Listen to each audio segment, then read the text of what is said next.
Very good morning, students. Today, we are going to start the important part in calculus, definite integrals.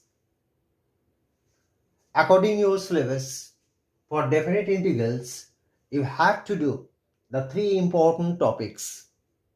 Number one, the fundamental properties or fundamental theorem.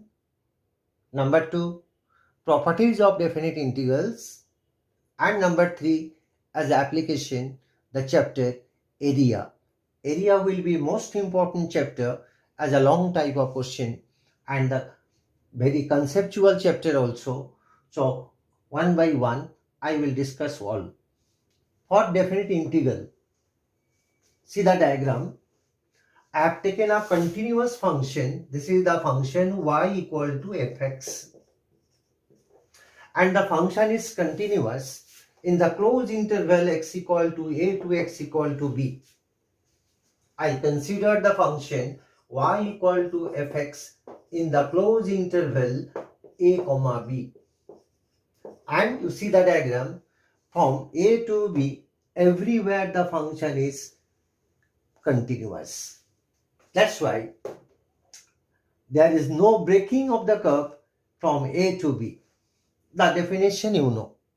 Now, for this continuous function, what is definite integral or fundamental theorem?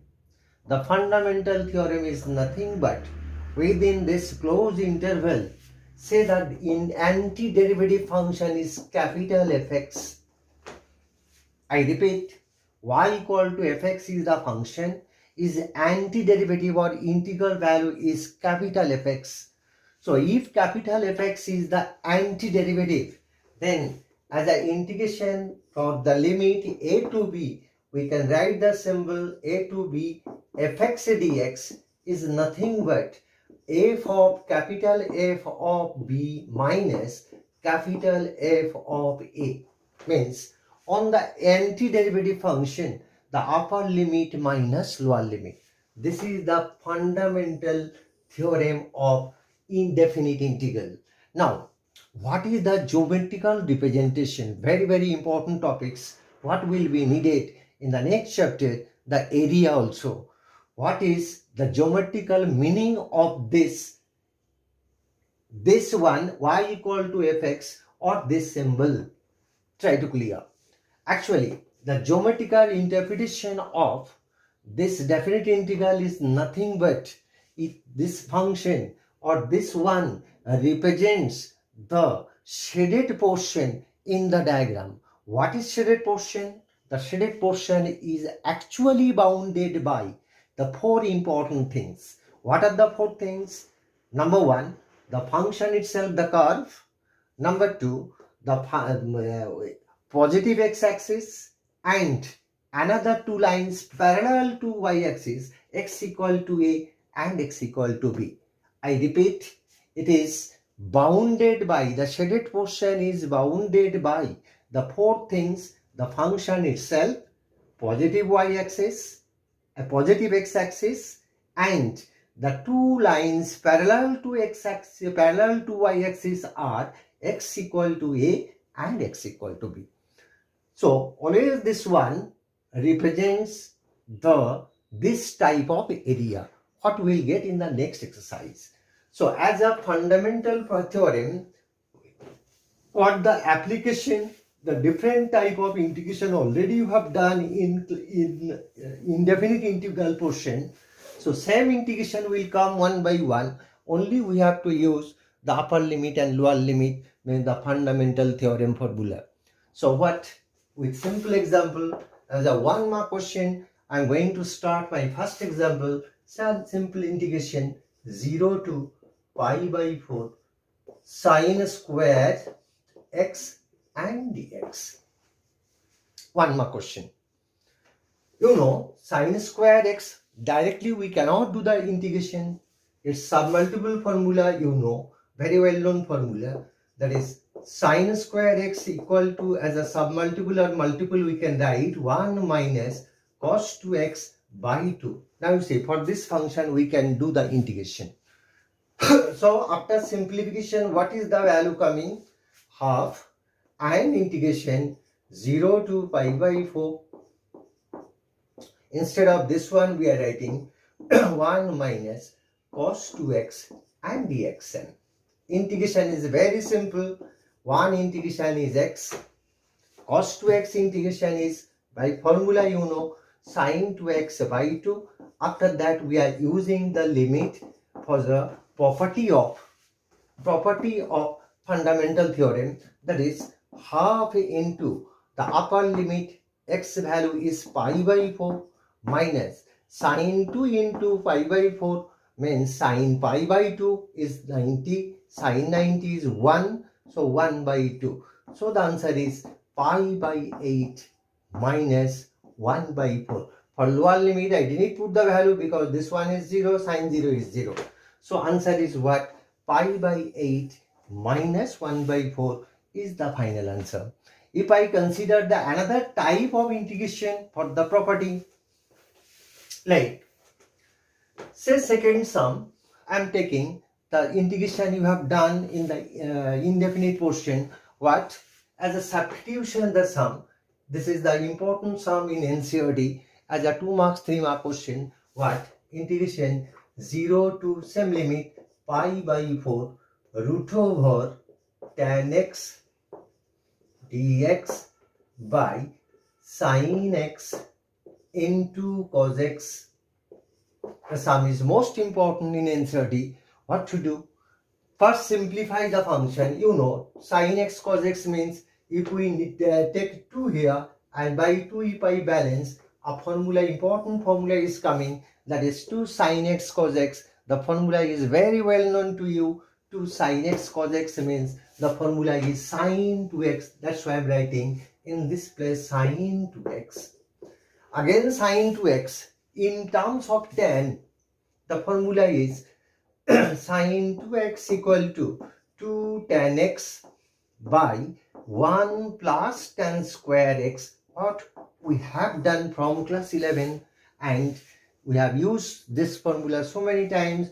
So if I write sin 2x equal to this one, instead of sin 2x, 2 tan x divided by 1 plus tan square is sec square, and that sec square I am writing in the numerator as a sec square x dx.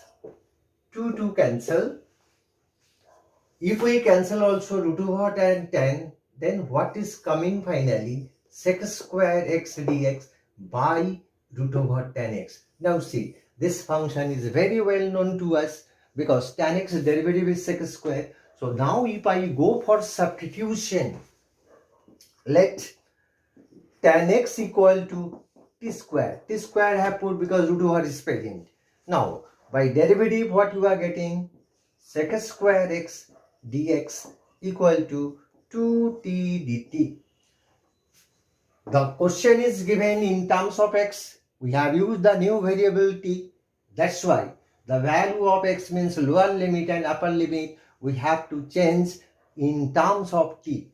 So how to change? Though this type of sum by 2 methods we can do, one of the simple method I am going to discuss. Initially the variable was x, now the new variable is t. Initially the value of x, lower limit is 0, upper limit is pi by 4. If I use these two values in this function, then what I am getting? Tan 0 is 0, so t square is 0, t is also 0. And when x is pi by 4, tan pi by 4 is 1, t square is 1, so t is also 1. So what is the new value in terms of t? We are getting 0 to 1. I think that means how to change the value from x to t, that is clear to you. Now substitute the values. Sec square x dx value already we have got 2t dt, and root over tan x means we are getting only t. So t cancel, only 1 is left, and integration is very simple. 1 integration is t. If I use the limit 0 to 1, final answer is coming 2 into upper limit minus lower limit. So final answer is 2. The question is very important for the exam. So this type of question, generally for 2 marks, 3 mark question, you will just practice very properly for the board exam. Next, another last question today, I'm going to discuss from your book the different type of sum, that is as a standard integral you have done it.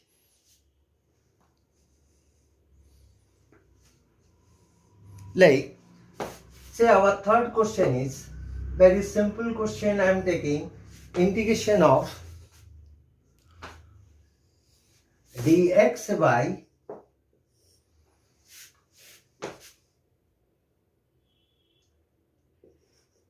x square plus 2. The limit is 0 to 1. It is actually 1 mark question as a standard integral. So this is standard integral, what you know, 2 means we can write root 2 square. And the formula is very well known to you. What?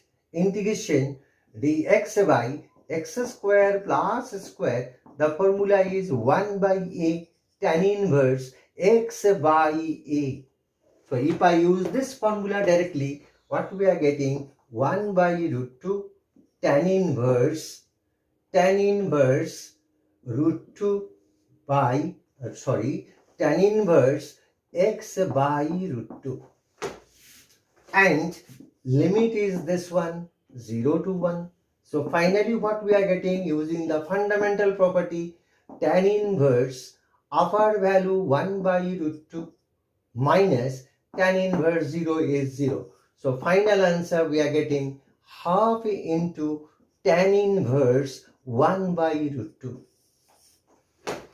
So today 3 different type of sums. What you have actually done, you have done in indefinite portion, I already discussed. And next day for another application like standard, as a by parts, as a partial fraction, the different type of sums on definite integral also will be taught. So today is up to this.